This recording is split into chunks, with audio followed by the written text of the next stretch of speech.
Port Said. Mike, this is without a doubt the worst instance of soccer violence in Egyptian history. Certainly there have been incidents in the past, but nothing compared to what happened this evening in Port Said. Ben, I think people wonder, is there a history between these two teams? I mean, what could have led to violence like this?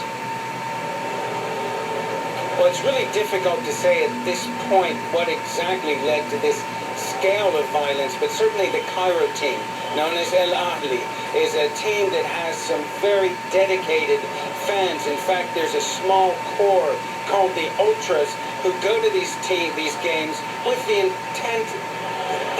intention of engaging in fights with opposing fans, but nothing in the past would indicate this level of violence that would occur. Now, what is significant is that since the revolution a year ago, the Egyptian police are really simply, they don't have the kind of power they had in the past. Many Egyptians, after decades of resenting police brutality, simply pay no attention to the police anymore, and this may have a role in the level of violence that we've seen this evening at Port Said.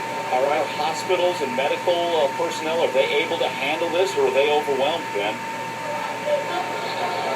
Well, they certainly are overwhelmed.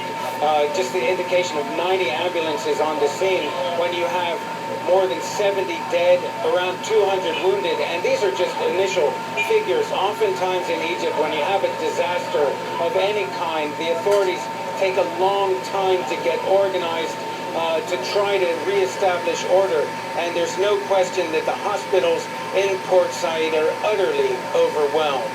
Mike?